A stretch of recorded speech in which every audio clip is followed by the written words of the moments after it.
The Synchromystic presents Synchromystique. You see people in face masks, people wearing scarves, makeshift face masks, surgical masks, N95 masks. BuzzFeed comments on the great face mask debate. National Public Radio weighing in as to whether masks are able to confer any benefits beyond the potential of blocking viruses. See Part 2. Masks can offer visual cues, can serve as reminders, badges, signals that you are willing to do your part. They function to give you security, make you feel like you're wearing a shield. They can also serve as a warning, and they can reinforce the values and the beliefs of the culture. Masks can serve as a reminder. What are we talking about? This is psychology. Aldous Huxley, in a letter to George Orwell, stated that through infant conditioning and narco-hypnosis, people could actually be suggested into loving their servitude. Huxley, of course, the author of Brave New World, and Orwell, the author of 1984, fashionable face masks trying to make something horrific seem appealing.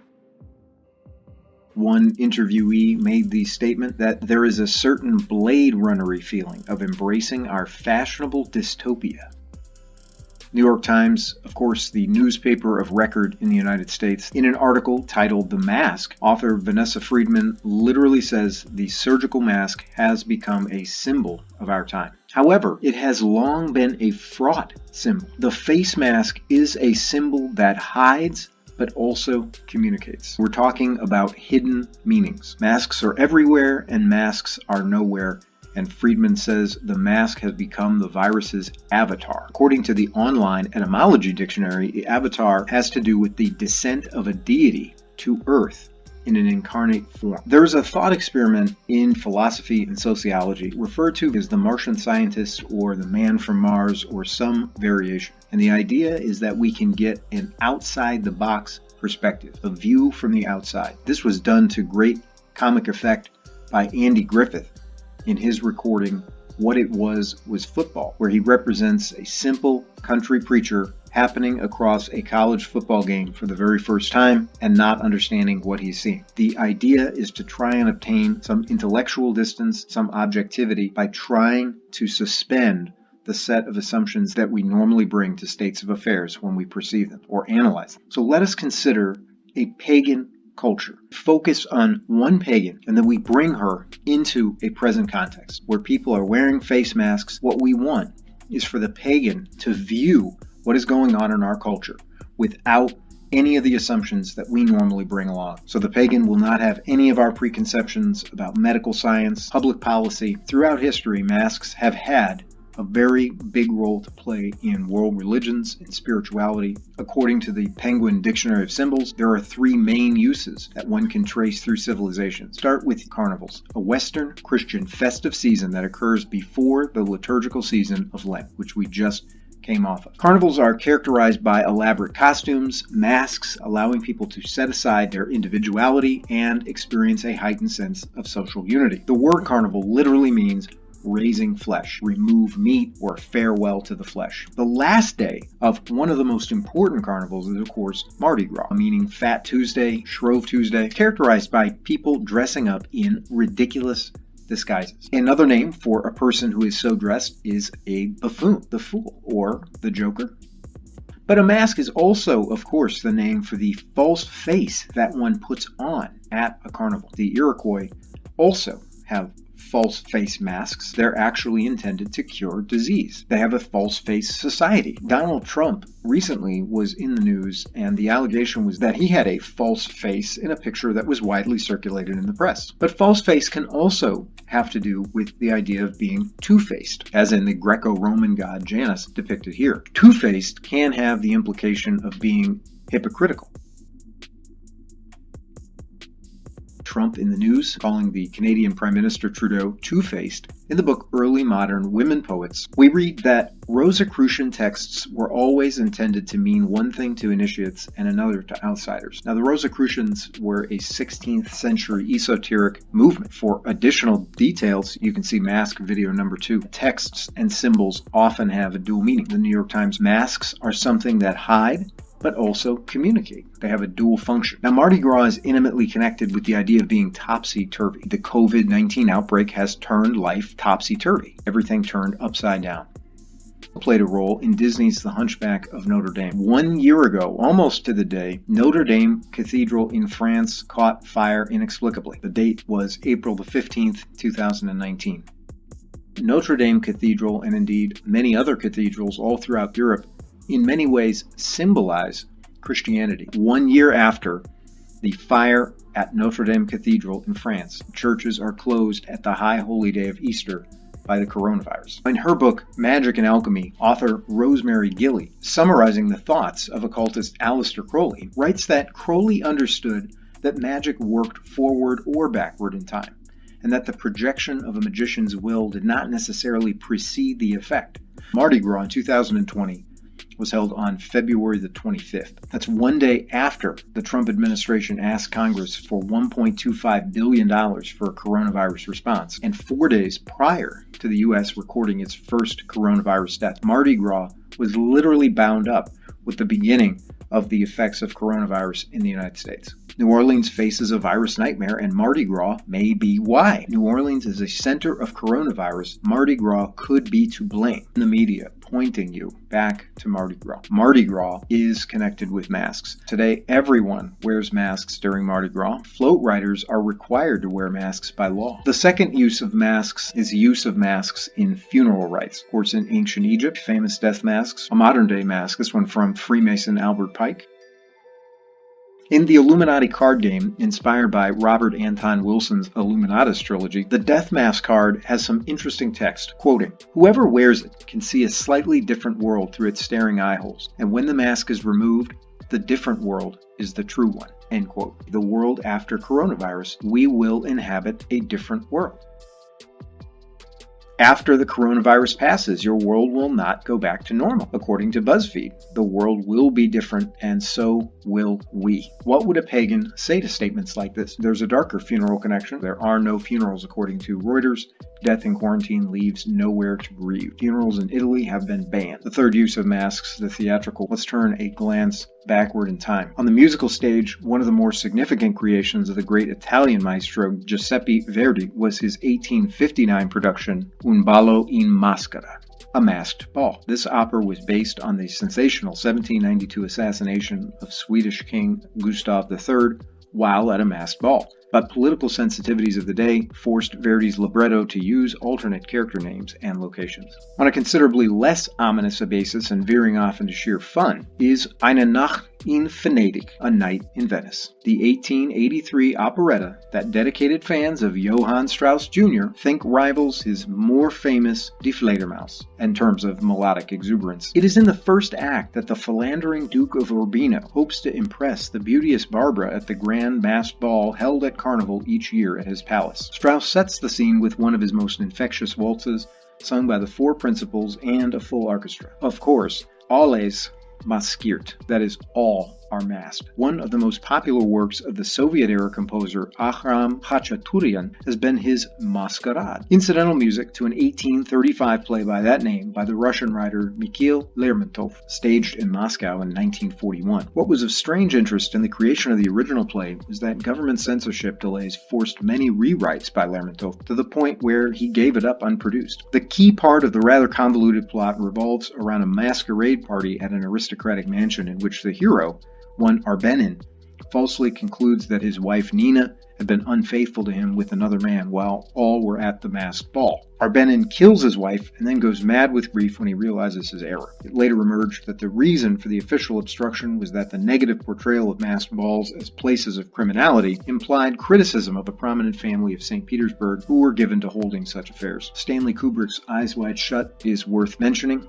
There are numerous scenes involving masks in the movie.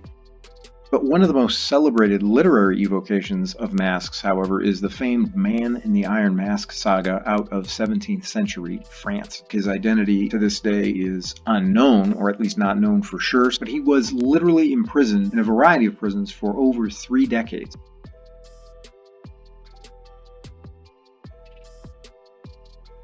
Now, even though he's known as the Man in the Iron Mask, in the article On the Trail of the Iron Mask, we read that he was actually masked with a black velvet mask. Maybe he had stay-at-home orders during a coronavirus outbreak. Similar mask worn by singer Billie Eilish. Man in the Iron Mask was actually made into a Hollywood production featuring Leonardo DiCaprio, Jeremy Irons, John Malkovich, Gerard Depardieu, and Gabriel Byrne. Christopher Nolan's Batman trilogy is worthy of note. Not only was Batman masked in order, according to the story, to protect his friends, the villain in The Dark Knight Rises was also a masked man, Bane. One of the actors who acted in A Dark Knight Rises, one Jay Benedict, has reportedly died from coronavirus.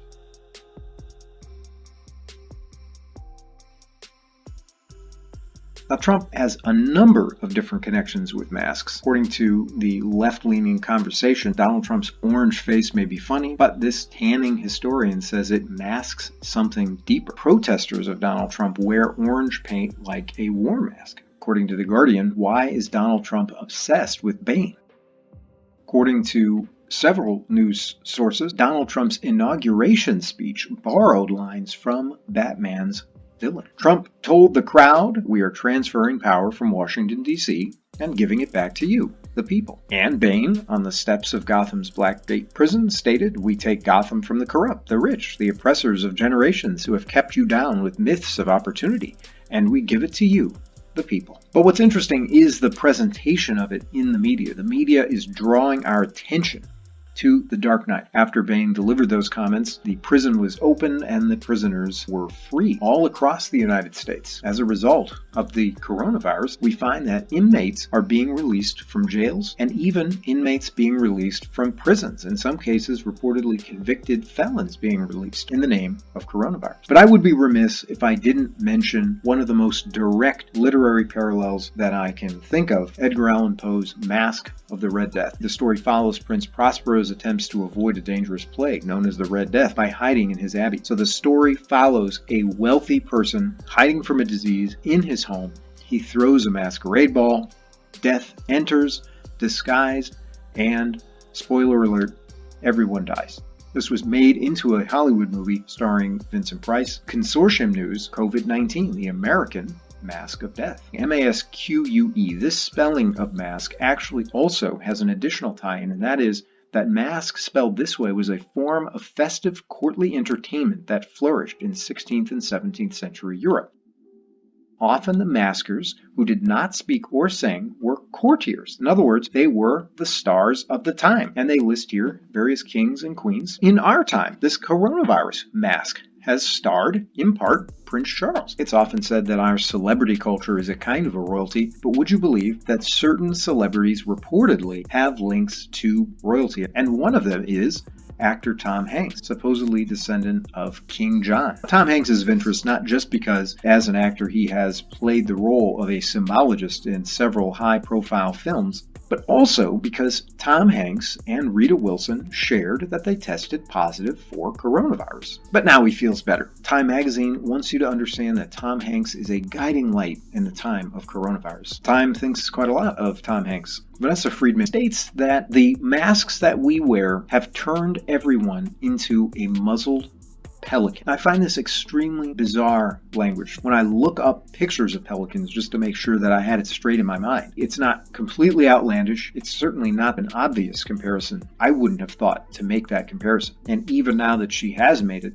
honestly, I don't know how apt it is. So it occurs to me that she may have had another reason. Now, I have no idea if Vanessa Friedman is familiar with alchemy, but in fact, pelicans are one of the 5 birds, so-called, in alchemy. According to the book The Alchemy Key, written by one Stuart Nettleton, alchemists call their vessels pelicans. An alchemist doing certain of his or her works operate on a vessel that is referred to as a pelican. At least that's one of the vessels. There are others. Here's a picture of that particular vessel. There is something called a volatilization. So you have to picture various chemical reactions going on in various of these vessels. Some of these are symbolized as a pelican feeding its young with its own blood. Now, where do they get that? Well, we can turn to T.H. White's A Book of Beasts, which is a modern reprinting of a medieval bestiary. Bestiary was a book that basically represented all of what was known or believed about animals at the time, and much of it was legendary. So we can see here Pelicanus. The pelican is excessively devoted to its children, but when these have been born and begin to grow up, they flap their parents in the face with the wings, and the parents striking back kill them. 3 days afterward, the mother pierces her own breast, opens her side, and lays herself across her young, pouring out her blood over the dead bodies, bringing them to life again. The idea of the pelican piercing its breast shows up in this print. Now you can see a number of symbolic elements, but we'll notice just a few things. First of all, you've got the letters INRI across the bottom. Now, we just came from the Easter season, from the Passion of Jesus Christ, and across the top of the crucifixes often emblazoned the letters INRI. Now, they have a different signification in occult circles than they do in Christianity.